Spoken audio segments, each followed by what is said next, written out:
오늘 들려드릴 이야기는 어쩌면 여러분에게 익숙할 수도 혹은 지금 겪고 계신 일일 수도 있습니다. 그럼 천천히 들어보시죠.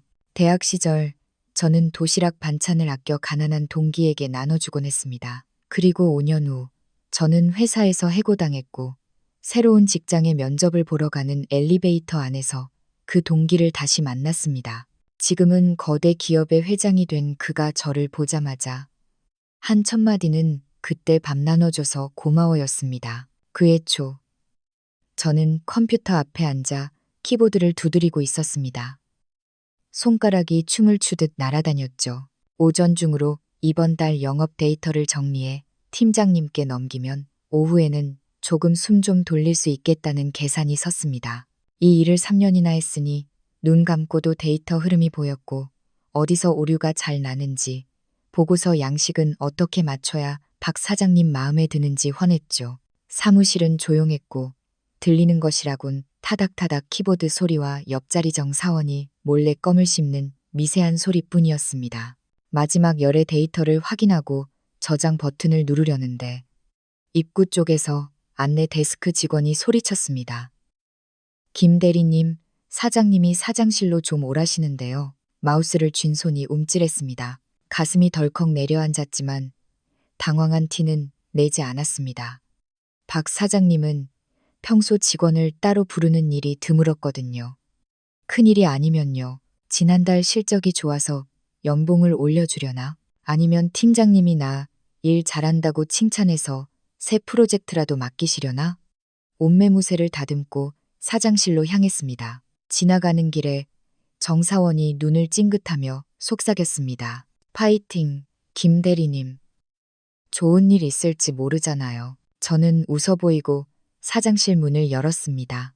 박 사장은 널찍한 책상 뒤에 앉아 보온병을 만지작거리고 있었습니다. 미간을 찌푸린 게 영 안색이 좋지 않았습니다. 책상 앞에 깍듯하게 섰습니다. 사장님, 찾으셨습니까? 그가 눈꺼풀을 들어 저를 힐끗 보더니 보온병을 탁 내려놓았습니다. 손가락으로 책상을 톡톡 두드리는 소리에 마음이 불안해졌습니다. 김민지 대리, 그가 입을 열었습니다. 느릿한 말투였지만 어딘가 단호함이 묻어났습니다. 회사 사정 알지? 요즘 경기도 안 좋고 우리 회사 수익도 예전만 못해. 그래서 구조 조정을 좀 하고 있어. 아, 속으로 탄식을 삼켰습니다. 구조 조정, 말만 번지르르 하지 결국 해고 통보였습니다. 저는 아무 말 없이 다음 말을 기다렸습니다. 박 사장은 창밖으로 시선을 돌리며 계속했습니다. 김 대리도 우리 회사에서 3년 일했지.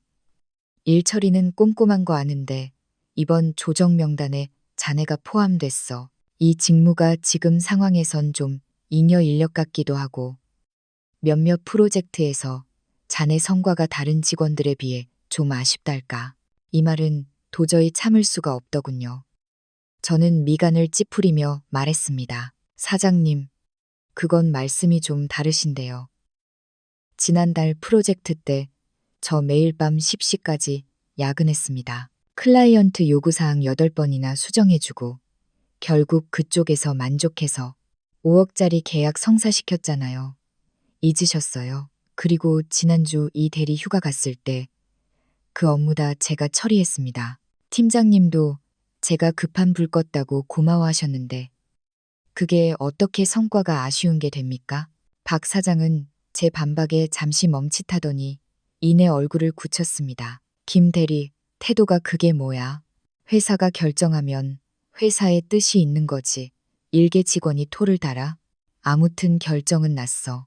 오늘부로 짐 싸서 나가. 월급은 이번 달까지 정산해 줄 거고 위로금 명목으로 한 달치 더 얹어줄 테니. 그러면서 서랍에서 종이 한 장을 꺼내 제 앞으로 밀었습니다. 해고 통지서였습니다. 글자는 선명한데 현실감이 없더군요. 3년을 죽어라 일했고 실적도 상위권인데 하루아침에 해고라니 문득 며칠 전 일이 떠올랐습니다. 박 사장이 본사 감사를 피하려고 가짜 매출 장부를 만들어 달라고 했던 일 말입니다. 저는 규정에 어긋나고 법적으로 문제될 수 있다며 거절했었죠. 그것 때문에 앙심을 품은 건가? 핑계를 만들어 나를 자르는구나. 생각이 거기까지 미치자 오히려 화가 가라앉고 헛웃음이 났습니다. 이런 사장, 이런 회사, 더 다녀봐야 내 인생만 낭비다 싶었죠. 저는 더 이상 대꾸하지 않고 해고 통지서를 집어들며 말했습니다. 알겠습니다. 뒤도 안 돌아보고 나왔습니다. 자리로 돌아오니 사무실 사람들이 힐끔거렸습니다. 동정 어린 눈빛, 호기심, 그리고 평소 저와 사이가 안 좋았던 최대리 같은 몇 명은 고소하다는 듯 입꼬리를 올리고 있었죠. 정사원이 다가와 작게 물었습니다. 대리님, 무슨 일이에요? 사장님이 뭐래요? 저는 서랍을 열어 짐을 챙기며 담담하게 웃었습니다. 별일 아니야. 회사 구조조정이라네. 나 잘렸어. 아무 감정 없는 말투에 정사원이 눈을 동그랗게 떴습니다. 네, 무슨 구조조정이요? 인사팀 소문 들어보니까 사장님이 저번에 가짜 장부 안 만들어줬다고. 앙심 품고 일부러 자르는 거래요. 진짜 너무한 거 아니에요? 주변 동료들도 거들었습니다. 맞아요, 김 대리님. 박 사장 진짜 속 좁다. 가서 따져요. 왜 자르냐고. 저는 손을 저어 말렸습니다. 됐어. 따져서 뭐해. 사장이 자르겠다는데 무슨 핑계를 못 대겠어.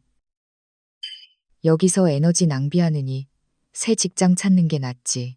더 좋은 곳 갈 수도 있잖아. 서랍 속 물건들을 하나둘 꺼내 에코백에 담았습니다. 다이어리, 입사할 때 샀던 작은 다육이 화분까지. 팀장님이 다가와 어깨를 두드렸습니다. 민지 씨, 미안해. 자네 능력 다 아는데 사장이 참. 나중에 도움 필요하면 언제든 연락해. 저는 팀장님께 웃으며 고개 숙였습니다. 감사합니다, 팀장님.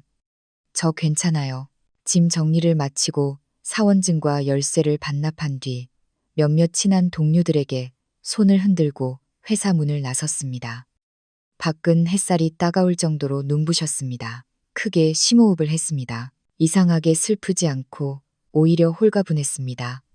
저런 밴댕이 소갈머리 사장 밑에서 벗어난 건 내 손해가 아니라 그 사람 손해다. 나 김민지, 사지 멀쩡하고 경력 짱짱한데 갈 데가 없겠어? 에코백 속 이력서를 만지작거렸습니다. 연봉 협상 안 해주면 이직하려고 미리 준비해둔 건데 이렇게 빨리 쓰게 될 줄은 몰랐네요. 채용 앱을 켜고 공고를 훑었습니다.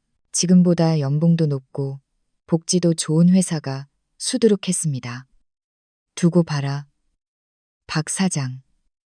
그리고 내 뒤에서 웃던 사람들. 보란듯이 100배는 더 좋은 회사 들어가 줄 테니 버스 정류장에서 집으로 가는 버스를 기다리며 다짐했습니다. 다음 회사는 무조건 튼튼한 대기업으로 가야지. 절대 무시 못 당하게. 집에 도착해 짐을 소파에 던져두고 털썩 주저앉았습니다. 긴장이 풀리니 피로가 몰려왔지만 오기는 더 생생해졌습니다. 에코백에서 이력서를 꺼내 내용을 수정하려는데 가방끈에 걸려 작은 수첩 하나가 툭 떨어졌습니다. 대학 때 쓰던 낡은 노트였습니다. 수첩을 주워들다 그 사이에서 빛바랜 사진 한 장이 팔랑거리며 떨어졌습니다. 대학 졸업 사진이었습니다. 30여 명의 동기들이 빽빽하게 서 있는 사진 속 저는 두 번째 줄 가운데서 촌스럽게 웃고 있었습니다. 사진을 들여다보다 문득 한 사람이 눈에 들어왔습니다. 이서준. 사진 오른쪽 구석. 색이 바랜 헐렁한 남색 셔츠를 입고 소매를 2번이나 걷어 올린 그는 깡마른 팔을 드러낸 채 무표정하게 서 있었습니다. 웃고 떠드는 동기들 사이에서 그는 철저히 이방인 같았죠. 서준이는 우리 과에서 소문난 고학생이었습니다. 고향은 강원도 산골이었고 부모님은 농사를 지으시는데 밑으로 동생이 둘이나 있어 대학 등록금 대기도 빠듯하다고 했죠. 그가 입는 옷이라곤 낡은 셔츠 2벌이 전부였고 신발은 밑창이 닳아 몇 번이나 본드로 붙인 티가 났습니다. 가장 마음 아픈 건 밥 문제였습니다. 우리는 주로 학생 식당에서 밥을 먹었는데 보통 반찬 하나에 국, 밥을 시켜 먹거나 돈 좀 있는 친구들은 특식을 먹었죠. 하지만 서준이는 늘 가장 싼 맨밥에 김치, 아니면 무료로 주는 국물만 떠다 놓고 집에서 가져온 찐 감자나 빵으로 끼니를 때우곤 했습니다. 제가 그걸 처음 본 건 1학년 1학기 때였습니다. 식판을 들고 자리를 찾다가 창가 구석에 앉은 서준이를 봤습니다. 빵을 아주 조금씩 떼어 물과 함께 씹어 넘기며 창밖을 응시하고 있었죠. 마치 그렇게 해야 배고픔을 잊을 수 있다는 듯이요. 가슴 한구석이 찡해졌습니다. 그날 저는 제육볶음과 계란말이, 고봉밥을 식판 가득 담았습니다. 그리고 망설이다가 그 친구 맞은편에 앉았습니다. 그가 고개를 들더니 놀란 눈으로 저를 봤습니다. 김민지 하고 여기 앉게? 저는 아무렇지 않게 웃으며 제 식판에 있던 제육볶음 절반과 계란말이를 그 친구 밥그릇 위로 덜어주었습니다. 밥도 반 정도 뚝 떼어 넘겨줬죠. 서준이는 빵을 들고 멍하니 있다가 얼굴이 새빨개져서 손사래를 쳤습니다. 아니야, 아니야, 민지야. 이러지 마. 나 괜찮아. 너 먹어. 저는 숟가락을 들고 짐짓 태연하게 말했습니다. 아우, 욕심부려서 너무 많이 펐나 봐. 다 못 먹겠어. 남기면 벌 받잖아. 네가 좀 도와줘. 나 음식 쓰레기 만들기 싫어서 그래. 사실 저 먹기에도 딱 맞는 양이었지만 자존심 강한 그가 상처받지 않게 하려고 둘러댄 거였죠. 서준이가 계속 거절하려 하자 저는 젓가락을 쥐어주며 재촉했습니다. 식기 전에 얼른 먹어. 너 너무 말라서 그래. 고기 좀 먹고 힘내야 수업 듣지. 제 강경한 태도에 그는 결국 고개를 숙이고 제가 덜어준 밥을 천천히 먹기 시작했습니다. 밥을 먹는 동안 그의 눈가가 붉어지는 걸 봤지만 모른 척 밥만 푹푹 떠먹었습니다. 그 후로 저는 틈만 나면 서준이와 밥을 같이 먹었습니다. 오늘 반찬이 내 입에 안 맞네. 엄마가 살 뺀다고 적게 먹으랬어. 라며 온갖 핑계로 제 몫을 나누어 주었죠. 처음엔 어색해하던 서준이도 나중엔 익숙해져서 밥을 먹으며 고향 이야기를 해주곤 했습니다. 강원도 산세가 얼마나 험한지, 계곡물이 얼마나 맑은지, 그리고 나중에 성공하면 고향에 길을 내서 동생들이 편하게 학교 다니게 할 거라고요. 저는 그 이야기를 들으며 비록 지금은 가난하지만 눈빛만은 살아있는 그가 언젠가 큰일을 낼 것 같다고 생각했습니다. 동기들은 제가 궁상맞은 애랑 어울린다고 수군대거나 혹시 쟤 좋아하냐고 비꼬기도 했지만 신경 쓰지 않았습니다. 좋아하는 감정이 아니라 그냥 도울 수 있을 때 돕는 게 사람 도리라고 생각했으니까요. 어느 날 서준이가 꼬깃꼬깃 모은 돈으로 산 만년필 한 자루를 제게 내밀었습니다. 검은색 바디에 제 이름이 작게 새겨져 있었습니다. 펜을 건네는 손이 떨리더군요. 민지야, 고마워. 1년 넘게 밥 나눠준 거. 내가 줄 수 있는 게 이거밖에 없어. 필기할 때 써. 뭉클했습니다. 그 펜을 몇 년 동안 닳도록 썼죠. 저는 말했습니다. 이서준, 우리 사이에 뭘 이런 걸. 나중에 너 성공해서 훌륭한 사람 되면 그게 갚는 거야. 그는 굳게 고개를 끄덕이며 말했습니다. 그래, 꼭 기억할게. 나중에 반드시 보답할게. 졸업 후 서로 바빠지면서 연락이 끊겼습니다. 그는 남쪽으로 가서 사업을 해보겠다며 떠났고 저는 취업 전선에 뛰어들었죠. 가끔 그 친구가 생각났지만 잘 살고 있으려니 했습니다. 졸업 사진을 수첩에 끼워 넣으며 피식 웃었습니다.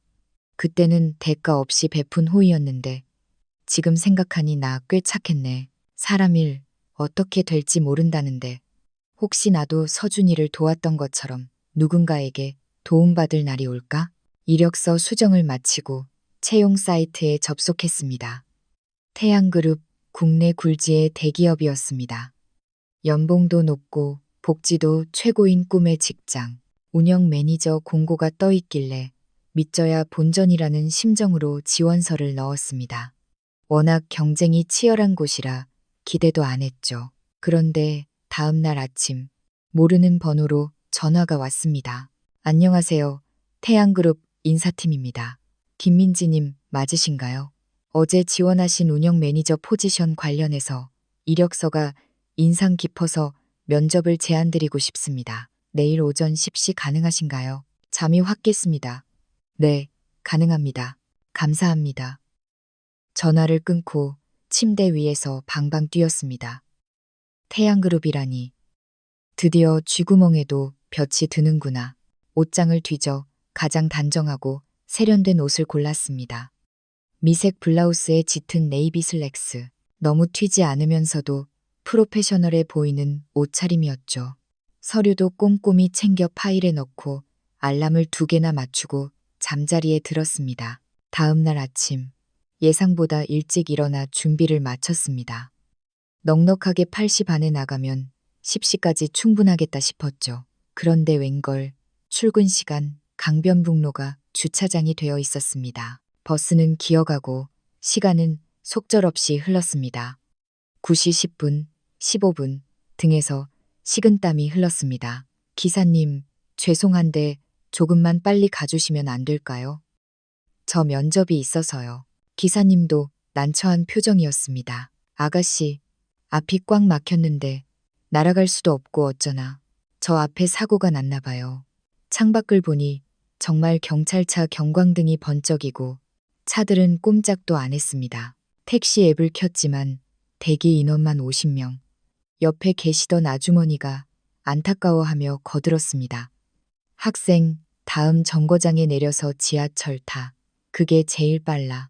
아, 맞다. 지하철.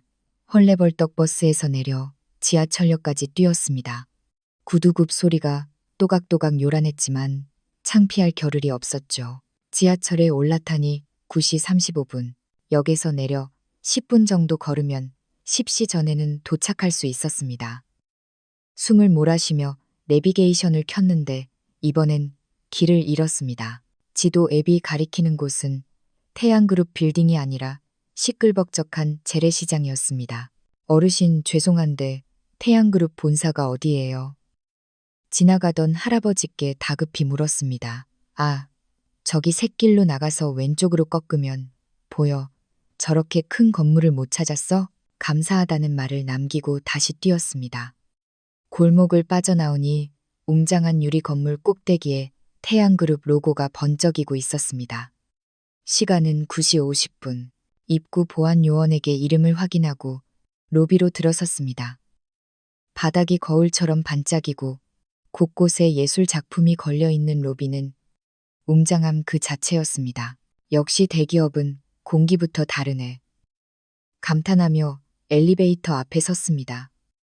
십시 면접이니 서둘러야 했습니다. 딩 소리와 함께 엘리베이터 문이 열렸고 저는 재빨리 올라탔습니다. 거울을 보며 옷매무새를 다듬고 예상 질문을 중얼거렸습니다.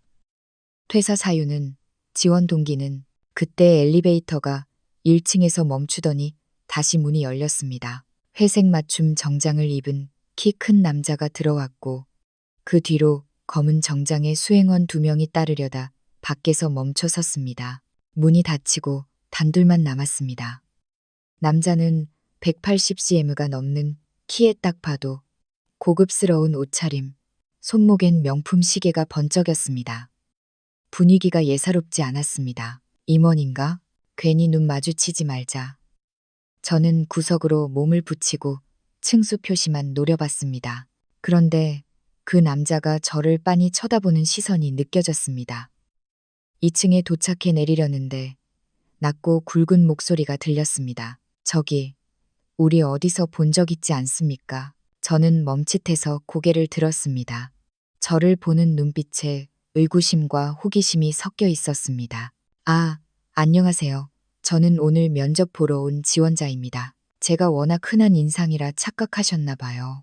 웃으며 넘기려는데 그가 미간을 좁히며 기억을 더듬는 듯 했습니다. 잠깐, 혹시 이름이 김민지. 심장이 쿵 떨어지는 줄 알았습니다. 제 이름을 어떻게 알지? 네, 제 이름을 어떻게. 너무 놀라 말을 더듬었습니다. 그가 순간 환하게 웃으며 딱딱하던 표정이 눈 녹듯 사라졌습니다. 진짜 민지 맞구나. 나 기억 안 나? 대학 때 식당에서 맨날 밥 덜어주던 놈, 빵 쪼가리 먹던 이서준, 머리를 한 대 얻어맞은 기분이었습니다. 이서준, 그 깡마르고 왜소하던, 늘 고개 숙이고 다니던 서준이가 눈앞의 남자는 훤칠하고 당당한 귀티가 흐르는 신사였습니다. 자세히 보니 웃을 때 생기는 눈과 주름과 콧날이 예전 그 얼굴과 겹쳐 보였습니다. 세상에, 너 진짜 서준이야? 그래, 나야. 와, 여기서 널 보다니. 진짜 반갑다. 밖에서 대기하던 비서실장이 엘리베이터 문을 잡고 조심스럽게 말했습니다. 회장님, 이사회의 시간이. 회장님, 이서준이 태양그룹 회장이라고 다리가 풀릴 뻔했습니다. 서준이는 비서에게 손짓하며 말했습니다. 회의 10분만 미루라고 해. 중요한 손님 만났으니까. 그러고는 저를 보며 물었습니다. 면접 보러 왔다고. 무슨 팀? 운영팀 매니저. 아직도 얼떨떨해서 기계적으로 대답했습니다. 운영팀 매니저라. 그가 고개를 끄덕이더니 갑자기 닫힌 버튼을 눌렀습니다. 면접 보러 가지 마. 나랑 얘기 좀 하자. 뭐? 야, 나 면접 시간 다 됐어. 이거 놓치면. 괜찮아. 내가 사장인데 뭐 어때? 일단 따라와. 엘리베이터는 순식간에 꼭대기층으로 올라갔습니다. 그의 사무실은 웬만한 아파트보다 넓었습니다. 한강이 내려다 보이는 통유리창, 고급 소파. 서준이는 차를 내오게 하고 제 맞은편에 앉았습니다. 민지야, 어떻게 지냈어? 왜 우리 회사 면접을 보게 된 거야? 저는 전 직장에서 겪은 일을 털어놓았습니다. 가짜 장부를 거절했다가 해고당한 이야기까지. 서준이는 묵묵히 듣더니 표정이 굳어졌습니다. 그런 쓰레기 같은 회사는 나오는 게 맞아. 잘했어. 그리고 그가 진지한 눈빛으로 저를 봤습니다. 민지야, 네가 그때 나눠준 밥. 나한텐 그냥 밥이 아니었어. 그거 없었으면 나 배고파서 공부도 못했을 거고 포기했을지도 몰라. 사업하다가 죽고 싶을 만큼 힘들 때마다 네가 해준 말 생각했어. 훌륭한 사람 되라고 그래서 버텼어. 그는 잠시 숨을 고르더니 제안했습니다. 우리 그룹의 운영 총괄 이사 자리가 비어 있어. 내 이력서 보니까 전 직장에서도 프로젝트 성공시킨 거 대단하더라. 능력 충분해. 연봉 10억 줄게. 우리 회사로 와라. 뭐, 10억? 찻잔을 떨어뜨릴 뻔했습니다. 야, 장난치지 마. 나 매니저 면접 보러 왔어. 이사는 무슨, 그리고 10억이라니 말이 돼. 장난 아니야. 첫째, 넌 내 은인이야. 돈으로 다 갚을 순 없지만 내 성이야. 둘째, 내 능력 내가 보증해. 너처럼 정직하고 뚝심 있는 사람. 우리 회사에 필요해. 나 믿고 와라. 그의 눈은 진심이었습니다. 가슴이 벅차올랐습니다. 며칠 전만 해도 해고 통지서 받고 쫓겨났는데 지금 연봉 10억 제안을 받다니 떨리는 목소리로 대답했습니다. 고맙다, 서준아. 아니, 회장님. 열심히 할게. 서준이는 즉시 비서실장을 불러 지시했습니다. 김민지님, 오늘부로 운영총괄 이사로 발령 내세요. 연봉 10억, 계약 기간 3년. 회사 차량 사택도 최고급으로 지원하고 저는 그렇게 꿈만같이 태양그룹의 이사가 되었습니다. 18층 제 사무실에 앉아 운영총괄이사 김민지가 적힌 명패를 보는데 전 직장 정사원에게 전화가 왔습니다. 대리님, 대박. 태양그룹 이사로 가셨다면서요. 연봉 10억이라는 게 진짜예요. 우리 회사 지금 난리 났어요. 어떻게 알았어? 박 사장이 전화 받고 얼굴이 하얗게 질려서 털썩 주저앉더라고요. 최 대리도 입덕 벌어져서 말도 못하고 쌤통이에요. 통쾌했습니다. 그런데 며칠 뒤 전 회사에서 제 경력증명서 발급을 거부한다는 연락이 왔습니다. 박 사장이 제가 인수인계를 제대로 안 했다며 목리를 부린다는 겁니다. 기가 찼습니다. 서준이에게 말했더니 그는 피식 웃으며 비서실장에게 지시했습니다. 법무팀 시켜서 내용 증명 보내세요. 오늘 내로 서류 안 보내면 업무 방해 및 근로기준법 위반으로 고소하겠다고. 그리고 국세청 세무조사 의뢰도 검토한다고 넌지시 흘리고 효과는 직방이었습니다.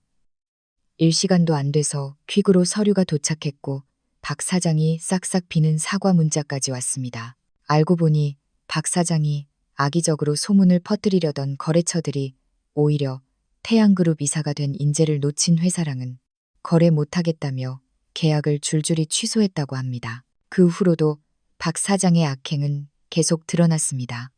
정사원이 월급이 밀렸다며 울먹이는 문자를 보냈습니다. 알고 보니 박 사장이 직원들 월급 줄 돈으로 분식 회계를 해서 대출 사기를 치려했던 겁니다. 저는 제가 가지고 있던 수정 전 원본 데이터와 박 사장의 지시가 담긴 녹취록을 노동청과 국세청에 제보했습니다. 결국 박 사장은 구속 수사를 받게 되었고 회사는 파산 절차를 밟았습니다. 다행히 직원들은 체당금 제도로 밀린 월급을 받을 수 있었죠. 권선징악, 인과응보가 바로 이런 거구나 싶었습니다. 태양그룹에서의 생활은 바빴지만 행복했습니다. 어느 날 강원도 고랭지 배추 농사를 짓는 이씨 아저씨에게서 다급한 전화가 왔습니다. 우리 회사와 계약한 농가였는데 폭우로 배추가 젖어 다 썩게 생겼다는 겁니다. 저는 즉시 팀원들을 데리고 현장으로 달려갔습니다. 겉잎만 좀 상했을 뿐 속은 멀쩡했습니다. 아저씨 걱정 마세요. 이거 손질해서 못난이 배추로 싸게 팔면 돼요. 맛은 똑같잖아요. 우리는 비를 맞으며 배추를 다듬고 포장했습니다. 그리고 회사 쇼핑몰 라이브 방송을 켰습니다. 여러분, 비바람을 견딘 강원도 꿀배추입니다. 모양은 좀 투박해도 맛은 최고예요. 농가를 도와주세요. 방송은 대박이 났고 배추는 완판되었습니다. 아저씨는 제 손을 잡고 눈물을 글썽였습니다. 이사님 덕분에 살았어요.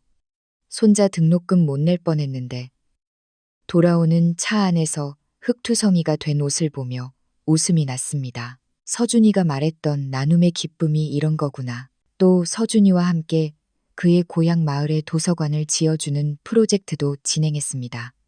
낡은 분교에 새 책과 컴퓨터를 지원하고 멘토링 프로그램도 만들었습니다. 아이들이 김민지 이모, 저도 커서 이모처럼 될래요. 라고 편지를 보내왔을 때 10억 연봉을 받았을 때보다 더 큰 감동을 느꼈습니다. 어느 날 저녁 야근을 마치고 창밖을 보는데 불꽃놀이가 한창이었습니다. 서준이가 다가와 커피를 건넸습니다. 민지야, 요즘 진짜 멋지다. 일도 잘하고 좋은 일도 많이 하고 다 내 덕분이지. 네가 기회를 줬잖아. 아니, 기회는 네가 만든 거야.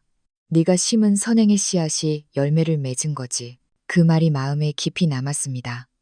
5년 전 배고픈 친구에게 건넨 밥 한 끼가 이렇게 돌아올 줄 누가 알았을까요? 박 사장처럼 욕심부리고 남을 해치면 결국 망하고 작은 친절이라도 베풀며 정직하게 살면 언젠가는 복이 되어 돌아온다는 평범한 진리, 새해 다짐을 수첩에 적어 내려갔습니다. 계속 착하게, 계속 성실하게, 마음의 빛을 잃지 말자. 여러분, 지금 삶이 힘들고 팍팍해도 너무 좌절하지 마세요. 여러분이 오늘 베푼 작은 친절이 언젠가 생각지도 못한 큰 선물로 돌아올지도 모르니까요. 저처럼 말이죠. 오늘의 이야기 여기서 마칩니다. 모두 따뜻한 밤 보내세요.